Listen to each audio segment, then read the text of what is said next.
भाई जो गुरु वचन पे डट गे, कट गे फंद 84 के। भाई और बहनों, वर्तमान में अल्लाहु अकबर अल्लाहु कबीर जिसके विषय में पूरा मुसलमान समाज बेखबर है, क्योंकि उसकी खबर कोई बाखबर बताएगा जो सूरत फुरकानी 25 आयत नंबर 52 से 59 में लिखा हुआ है। और वो बाखबर, वो पाक खुदा स्वयं ही चल कर आता है और एक बाखबर की भूमिका करता है, मुर्शिद की भूमिका करता है, संत की भूमिका करता है और अपने विषय में अपने द्वारा रची गई कायनात यानी सृष्टि की जानकारी वो स्वयं ही भली भांति समझाता है। तो पाक कुरान उसी बाखबर सतगुरु रामपाल जी की तरफ इशारा कर रही है, जिसके विषय में मुसलमान समाज के डुप्लीकेट अल्लाह ने, जिसे मुसलमान समाज अपना अल्लाह मानता है, उसने भी हाथ खड़े कर दिए और कहा कि ए पैगंबर, जिस अल्लाह ने, जिस खुदा ने आसमान और ज़मीन के दरमियान जो भी कुछ है 6 दिन में बनाया और 7वें दिन वो तख्त पे जा विराजा, उसकी खबर किसी बाखबर से जा पूछ। तो जिस ओरिजिनल अल्लाह, ओरिजिनल खुदा के बारे में मुसलमान धर्म के मानने वाले भाई बहनों के डुप्लीकेट अल्लाह को भी नहीं पता है, आज वो ओरिजिनल खुदा स्वयं धरती पर, भारतवर्ष की पावन भूमि पर सतगुरु रामपाल जी के रूप में स्वयं प्रकट है। आवश्यकता है तो उनको पहचानने की, उन्हें पहचाना जाएगा उनके सत्संग सुनकर। जेब से मोबाइल निकालिए, यूट्यूब पर सतगुरु रामपाल जी के प्रवचन सुनना शुरू करें, तब जाकर ये अल्लाह समझ में आएगा और आप मुसलमान धर्म के भाई बहन अपना आत्म कल्याण करवा सकते हैं। बाकी अल्लाह साकार है या निराकार है, धरती पर आता है या नहीं आता है, वो बेचून है या कैसा है, इन सभी बातों की बहुत सारी जानकारियां आपको पिछले वीडियो में उपलब्ध करवा दी गई है। आप जी पीछे की वीडियो देख सकते हैं। आज के वीडियो में हम आगे बढ़ेंगे कि और किन किन शास्त्रों में, ग्रंथों में, पुस्तकों में कबीर ही अल्लाह है, इबादई कबीरा वही परमेश्वर है, खुदा है, ओरिजिनल है, और किन किन शास्त्रों में प्रमाण है। तो आज पूज्य गुरुदेव भगवान सतगुरु रामपाल जी ये अल्लाहु कबीर अपने कर कमल से इस पवित्र पुस्तक मुसलमान नहीं समझे ज्ञान कुरान, इसकी रचना करके और हमें सच्चाई से रूबरू करवा रहे हैं। शास्त्रों में परमात्मा यानी अल्लाह का जिक्र सूक्ष्म वेद में कहा है कि सूक्ष्म वेद क्या है? आम समाज में केवल 4 वेद माने जाते हैं, ऋग्वेद, यजुर्वेद, सामवेद, अथर्ववेद। परंतु इन सभी 4 वेदों का पिता सूक्ष्म वेद को कहा गया है। सृष्टि की रचना का जो संपूर्ण ज्ञान, परमात्मा प्राप्ति का जो संपूर्ण ज्ञान है, वो इन 4 वेदों में नहीं है।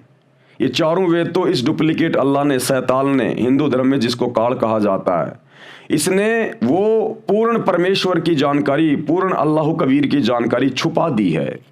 छुपाई क्यों है? उसके पीछे बहुत गहरा एक रीजन है जो आपको सृष्टि रचना से पता चलेगा। इसको एक श्राप लगा हुआ है उसके कारण, ताकि किसी भी आत्मा के पास, किसी भी इंसान के पास उस पूर्ण खुदा अल्लाहु कबीर की सही जानकारी ना पहुंच जाए।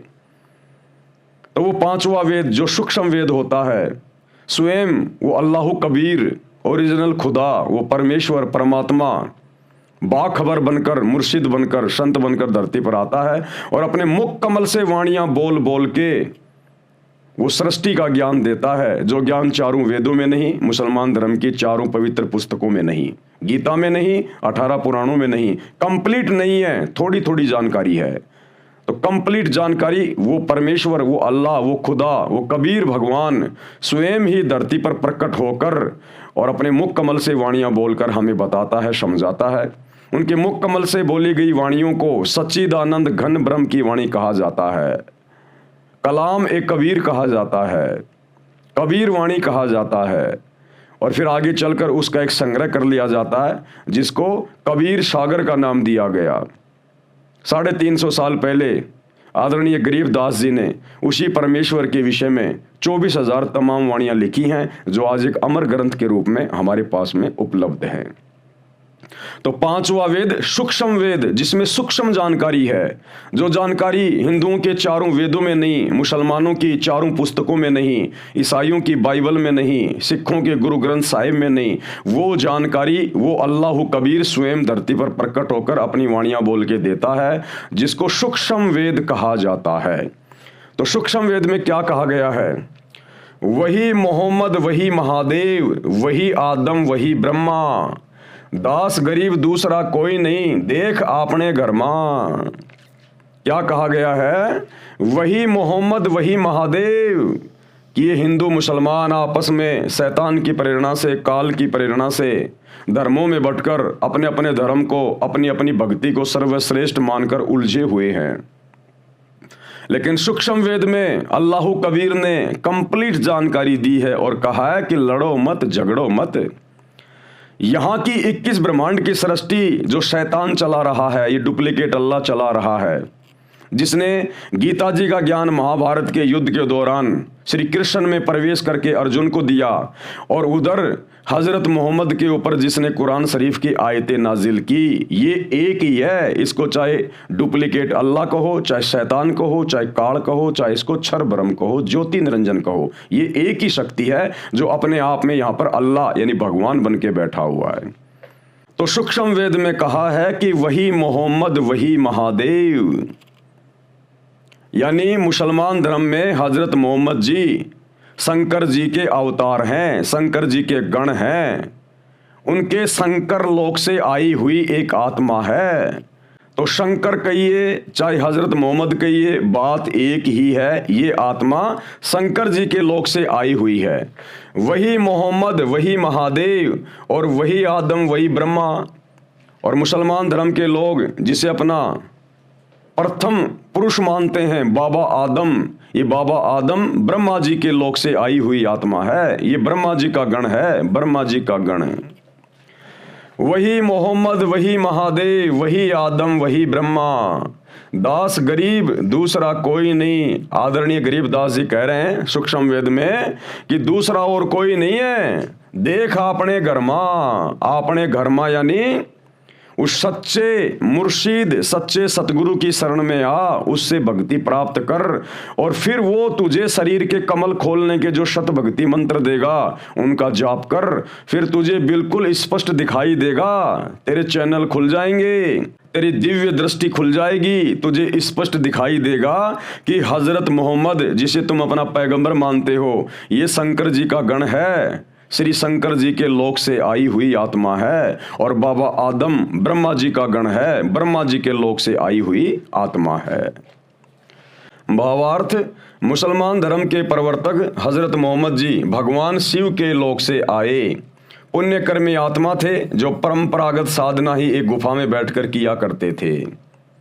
जिस समय हजरत मोहम्मद जी को जिब्राइल नाम का फरिश्ता नहीं मिला था, उनके ऊपर किसी प्रकार की कोई आयतें नाजिल नहीं हुई थी, उससे पहले भी हजरत मोहम्मद जी हीरा की गुफा में बैठकर समाधि लगाया करते थे, पद्म आसन लगाकर साधना किया करते थे, शंकर भगवान की साधना किया करते थे, क्योंकि ये शंकर जी के लोक से आए हुए हैं। अब ये शंकर जी कौन है? ये ब्रह्मा विष्णु और शंकर जी, ये तीनों शैतान के पुत्र हैं, ये काल के पुत्र हैं। ये आपको सृष्टि रचना से पता चलेगा जब आगे इस पुस्तक में हम पढ़ेंगे। शिव जी का एक गण जो 11 रुद्रों में से एक है, वह मोहम्मद जी से उस गुफा में मिले। उन्हीं की भाषा अरबी भाषा में काल प्रभु अर्थात ब्रह्म का संदेश सुनाया। उसी रुद्र को मुसलमान जिब्राइल फरिश्ता कहते हैं।